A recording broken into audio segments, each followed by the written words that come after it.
Hello students, आज हम start करने जा रहे हैं इंटरनेशनल रिलेशन का बहुत ही इम्पोर्टेंट टॉपिक डिप्लोमेसी। आज हम इस सेशन में करेंगे meaning and definition of diplomacy. जब हम डिप्लोमेसी की बात करते हैं, हम कहते हैं इंटरनेशनल रिलेशन में एक कंट्री के दूसरी कंट्री के साथ कौन सी रिलेशन होंगे, वो रिलेशन किसके ऊपर डिपेंड करते हैं, डिप्लोमेट्स के ऊपर डिपेंड करते हैं। डिप्लोमेसी इंटरनेशनल रिलेशन का बहुत ही इम्पोर्टेंट टॉपिक है, जिसके ऊपर हमारे फॉरेन पॉलिसी, नेशनल इंटरेस्ट, हमारे रिलेशंस डेवलप करते हैं। जो डिप्लोमेसी है, इसके इंटरनेशनल रिलेशन में क्या नीड है, तो नीड ऑफ डिप्लोमेसी। जब हम इंटरनेशनल रिलेशन में डिप्लोमेसी की बात करते हैं, हम कहते हैं जो इंटरनेशनल रिलेशन है, इसमें जो डिप्लोमेसी है, इट इज अ मीन्स, जे एक वे है, मीन्स है, जिसके थ्रू नेशंस क्या करते हैं, means to develop international relations. It means क्या है कि इंटरनेशनल रिलेशंस किसके थ्रू डेवलप होते हैं, डिप्लोमेसी के थ्रू ही डेवलप होते हैं। डिप्लोमेसी के थ्रू हम क्या करते हैं, we are achieving mutually acceptable solution to a common problem. अगर हमारी नेबरिंग कंट्री के साथ या किसी और कंट्री के साथ कोई कन्फ्लिक्शन है, उसकी कॉमन प्रॉब्लम्स है, उसका सॉल्यूशन कहाँ से निकलता है, डिप्लोमेसी के थ्रू ही निकलता है। हम ये कहते हैं फॉरेन पॉलिसी सबसे इंपॉर्टेंट होती है, फॉरेन पॉलिसी हमारे रिलेशन को डिफाइन करती है, लेकिन फॉरेन पॉलिसी के लिए इंपॉर्टेंट एंड वैल्यूएबल इंस्ट्रूमेंट क्या है, वो है डिप्लोमेसी। तो इसका मीनिंग क्या हुआ, डिप्लोमेसी के ऊपर ही हमारे रिलेशंस, हमारी फॉरेन पॉलिसी, हमारे नेशनल इंटरेस्ट डिपेंड करते हैं।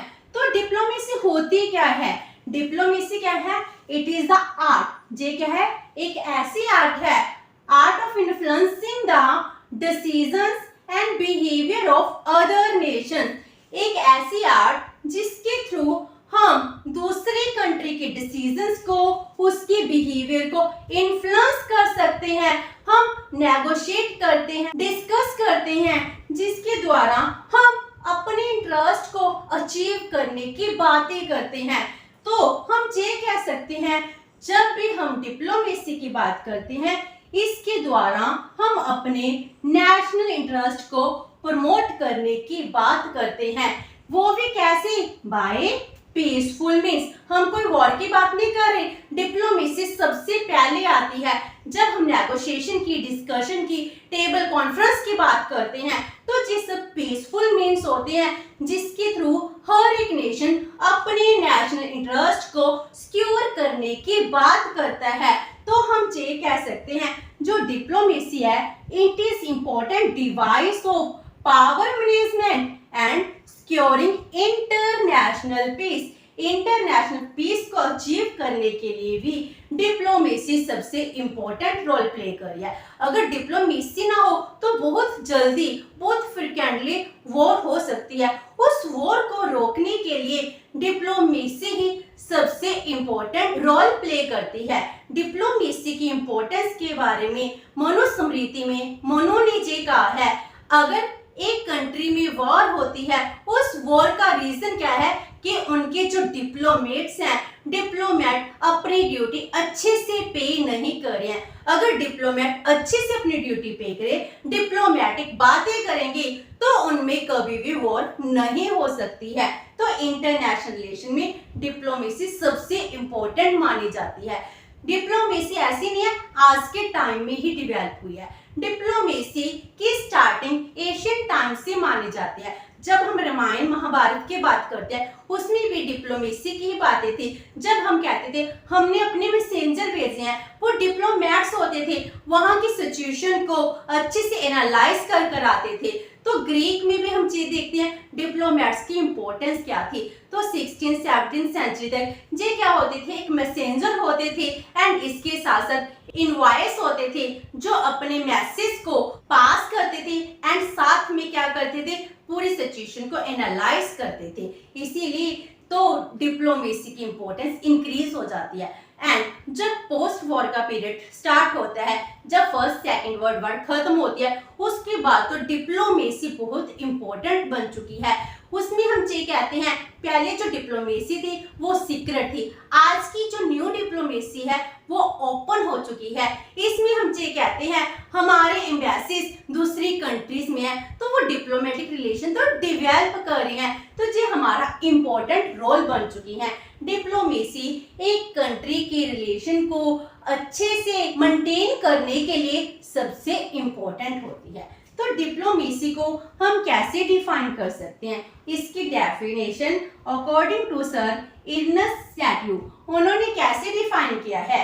He said the application of intelligence and tact of the conduct of official relations. हम कौन से रिलेशन की बात कर रहे हैं, हम फॉर्मल एंड ऑफिशियल रिलेशंस की बात कर रहे हैं, किसमें, between governments of independent state. जो इंडिपेंडेंट स्टेट्स हैं उनकी गवर्नमेंट के बीच जो ऑफिशियल रिलेशंस हैं हम उनको कितनी अच्छे से एप्लीकेबल कर पा रहे हैं, उनको कितनी इंटेलिजेंस बेस से उनके रिलेशंस को डेवलप कर पा रहे हैं, तो हम उसको क्या कहते हैं, डिप्लोमेसी कहते हैं।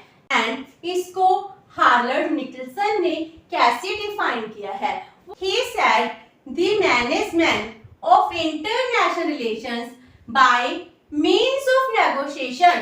it means क्या है कि इंटरनेशनल रिलेशन की मैनेजमेंट कैसे, नेगोशिएशन से, बातचीत से, डिस्कशन से, the method by which these relations are adjusted and managed, जिस द्वारा हमारे इंटरनेशनल रिलेशंस है वो एडजस्ट होते हैं, मैनेज होते हैं बाय एम्बेसडर्स एंड एनवीज। जो हमारे एम्बेसडर्स हैं, मैसेंजर्स हैं, जो डिप्लोमेट्स हैं, एम्बेसडर्स एंड एनवीज हैं, उनके द्वारा ही हमारे इंटरनेशनल रिलेशन को एडजस्ट किया जाता है, मैनेज किया जाता है।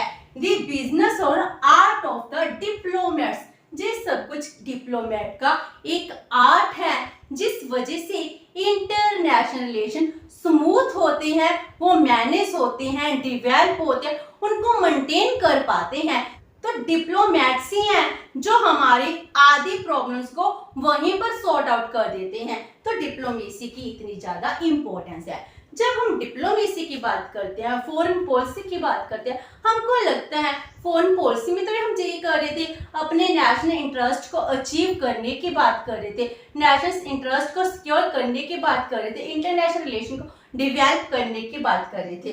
तो इन दोनों में डिफरेंस क्या है, तो हम करते हैं difference between the diplomacy and foreign policy. जो फॉरेन पॉलिसी होती है वो क्या होते हैं, it is the plan and programmes formulated for securing the goals of national interest। जो हमारे नेशनल इंटरेस्ट है इनको सिक्योर करने के लिए जो हम प्लान बनाते हैं, प्रोग्राम्स बनाते हैं, हमारे प्रिंसिपल्स हैं, उनको हम फॉरेन पॉलिसी कहते हैं। जब हम डिप्लोमेसी की बात करते हैं, it is the means and tax employed for implementing the foreign policy। it means क्या है, जब भी फॉरेन पॉलिसी बनाई गई है इसको इम्प्लीमेंट कैसे किया जाता है, बाय द डिप्लोमेट्स। डिप्लोमेट्स ही हैं जो अच्छे से हमारी फॉरेन पॉलिसी को इम्प्लीमेंट करते हैं।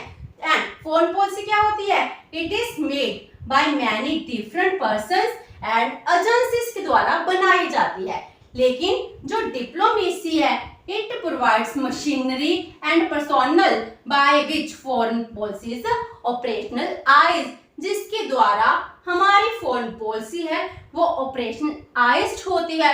अगर डिप्लोमेसी नहीं होगी तो फॉरेन पॉलिसी कितनी भी अच्छी बनाई जाए, इसको एप्लीकेबल कौन करेगा, इसको एप्लीकेबल करती है हमारी डिप्लोमेसी। जो फॉरेन पॉलिसी होती है हम कहते हैं दूसरी स्टेट्स में एप्लीकेबल होती है, अदर कंट्रीज में हम इसको डेवलप करते हैं। लेकिन जो ट्रैवल कैसे करती है, it travels to the other states on the wheels of diplomacy. Diplomacy के सहारे ही जो दूसरी स्टेट्स में जाती है। एंड जब भी हम फॉरेन पॉलिसी बनाते हैं, फॉरेन पॉलिसी के लिए जो रिपोर्ट्स हैं डिप्लोमेट्स की वो यूज की जाती हैं एज अ रॉ मटेरियल, तभी जाकर हमारी पॉलिसी फॉर्मुलेट होती है। तो ये दोनों में डिफरेंस भी है लेकिन इंटरलिंक्ड भी है, जिस वजह से हम ये कह सकते हैं अगर हम अच्छे फॉरेन पॉलिसी बनाते हैं उसकी सक्सेस किसके ऊपर डिपेंड करती है, डिप्लोमेसी के ऊपर ही डिपेंड करती है। तो आज हमने इस सेशन में डिप्लोमेसी का मीनिंग एंड डेफिनेशन किए। नेक्स्ट सेशन में हम करेंगे nature of diplomacy. Hope so कि आपको ये सेशन अच्छा लगा होगा। अगर आपकी कोई क्वेरी है तो post it in the comment box and video अच्छी लगी तो please like and share with your friend. Thank you so much and have a nice day.